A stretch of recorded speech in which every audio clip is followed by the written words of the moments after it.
everyone, welcome back to my channel. இந்த வீடியோல நம்ம மிர்பக்காய கோழி வேப்புடு அப்படிங்கற ஒரு ஆந்திரா ஸ்டைல் சிக்கன் ரெசிபி வந்து பார்க்க போறோம்.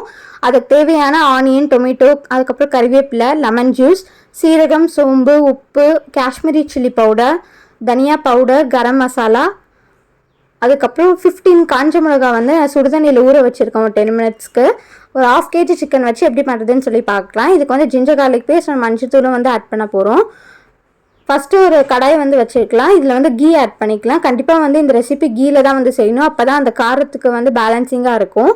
உங்களுக்கு ஃபுல்லா கீ ஆட் பண்ண விருப்பம் இல்லைனா பாதி கீ பாதி ஆயில் வந்து ஆட் பண்ணிக்கோங்க. பட் கீல செஞ்சீங்கன்னா டேஸ்ட் வந்து ரொம்ப சூப்பரா இருக்கும். இது கூட பாத்தீங்கன்னா கொஞ்சமா சோம்பு ஆட் பண்ணிக்கிறேன். சோம்பு நல்லா பொரிஞ்சதுக்கு அப்புறம் கறிவேப்பிலை கொஞ்சம் ஆட் பண்ணிக்கிறேன். இது எல்லாமே நல்லா ஃப்ரை ஆனதுக்கு அப்புறம் இதுல வந்து நம்ம குட்டி குட்டியா சாப் பண்ணி வச்சிருந்த ஒரு மீடியம் சைஸ் ஆனியனை வந்து இதுல ஆட் பண்ணிக்கலாம். இந்த மிர்பக்காய கோழி வேப்புடா அப்படின்றதோட மீனிங் என்னன்னா, மிர்பக்காய அப்படின்னா வந்து மிளகா அப்படின்னு சொல்லி அர்த்தம்.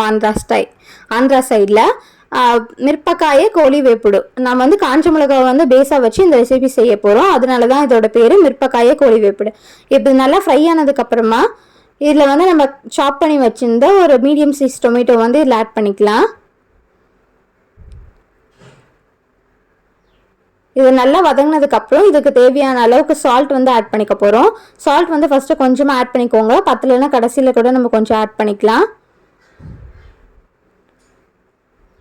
இது கூடவே 1 டீஸ்பூன் போல ஜிஞ்சர் garlic பேஸ்ட் வந்து இதுல ஆட் பண்ணிக்கோங்க. இதோட பச்சை வாசனை எல்லாமே போற அளவுக்கு நல்லா வதக்கி எடுத்துக்கலாம்.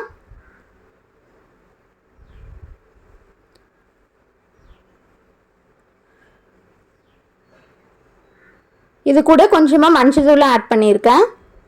இதை நல்லா மிக்ஸ் பண்ணி விட்டுட்டு நான் வந்து காஷ்மீரி சில்லி பவுடர் எடுத்துருக்கேன். ஏன்னா கலர் வந்து கொஞ்சம் கொடுக்கும் அப்படின்றதுக்காக. நீங்கள் வந்து நார்மல் சில்லி பவுடர் ஆட் பண்ணுறதா இருந்தால் ரொம்ப கம்மியாக ஆட் பண்ணிக்கோங்க. இது கூட தனியா பவுடர் ஆட் பண்ணிக்கலாம். அதுக்கப்புறம் கரம் மசாலா ஆட் பண்ணிக்கிறேன்.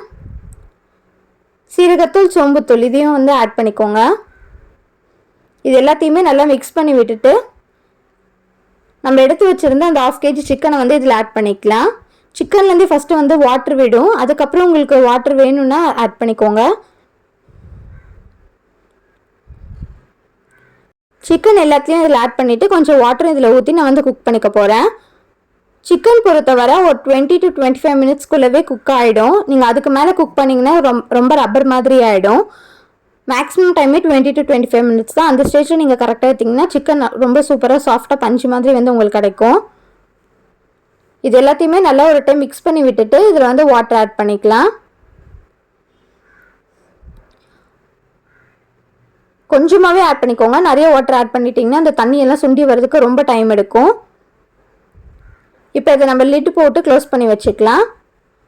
இது ரெடி ஆகிறதுக்குள்ளே நான் இப்போ வந்து காஞ்ச மிளகாய் பேஸ்ட் வந்து ரெடி பண்ண போகிறோம். இது அப்படியே மிக்ஸி ஜாரில் போட்டு அரைச்சி எடுத்துக்கலாம். அரைச்சி இந்த மாதிரி பேஸ்ட் பண்ணி எடுத்துக்கோங்க. நல்லா ஃபைன் பேஸ்ட்டாக இருக்கணும். இப்போ இதை வந்து இது கூட ஆட் பண்ணிக்கலாம். நான் ஃபஸ்ட்டு பார்த்தீங்கன்னா 2 டேபிள் ஸ்பூன் வந்து சில்லி பேஸ்ட் வந்து இதில் ஆட் பண்ணிக்கிறேன். அதுக்கப்புறம் உங்களுக்கு காரம் எந்த அளவுக்கு வேணுமோ அந்தளவுக்கு பார்த்து ஆட் பண்ணிக்கோங்க. நான் ஃபஸ்ட்டு 2 டேபிள் ஸ்பூன் ஆட் பண்ணியிருந்தேன். அதுக்கப்புறம் பார்த்தீங்கன்னா ஒரு 2 டேபிள் ஸ்பூன் கிட்ட ஆட் பண்ணியிருந்தேன். உங்களுக்கு இன்னும் காரமாக வேணும்னா இன்னும் ஒரு டேபிள் ஸ்பூன் சேர்த்து கூட ஆட் பண்ணிக்கலாம். இது எல்லாத்தையும் நல்லா மிக்ஸ் பண்ணி விட்டு திருப்பி லிட் போட்டு க்ளோஸ் பண்ணி குக் பண்ணிக்கலாம்.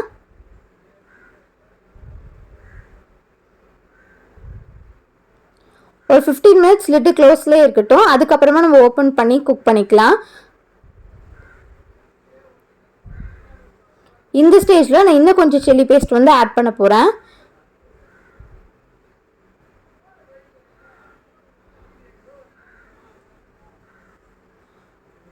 அடி பிடிக்காமல் இருக்கா நடுவில் நீங்கள் நல்லா மிக்ஸ் பண்ணி விட்டுக்கோங்க.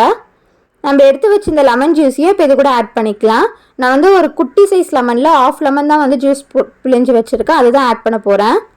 ரொம்ப லெமன் ஆட் பண்ணிட்டீங்கன்னா லெமன் சிக்கன் மாதிரி ரொம்ப லெமன் ஃப்ளேவர் வந்துடும். அதனால் கொஞ்சமாக ஆட் பண்ணிக்கோங்க. இது எல்லாமே காரத்தை வந்து பேலன்ஸ் பண்ணுறதுக்காக தான். லைட்டாக சால்ட்டு பார்த்தாத மாதிரி இருந்துச்சு. அதனால் நான் தூள் உப்பு வந்து இதில் கொஞ்சமாக ஆட் பண்ணிக்கிட்டேன். இது எல்லாமே நல்லா சுண்டி வந்தோடனே உங்களுக்கு வந்து இந்த ரெசிபி ரெடி ஆகிடும். கடைசியில் வந்து கொத்தமல்லி போட்டு இறக்கிக்கலாம். கண்டிப்பாக இந்த ரெசிபியை வந்து ட்ரை பண்ணி பாருங்கள். ட்ரை பண்ணி பார்த்துட்டு எப்படி இருந்துச்சுன்னு சொல்லி சொல்லுங்கள். இந்த வீடியோ உங்களுக்கு பிடிச்சிருந்தா என்னோட சேனலுக்கு மறக்காமல் சப்ஸ்கிரைப் பண்ணிக்கோங்க. தேங்க்ஸ் ஃபார் வாட்சிங்.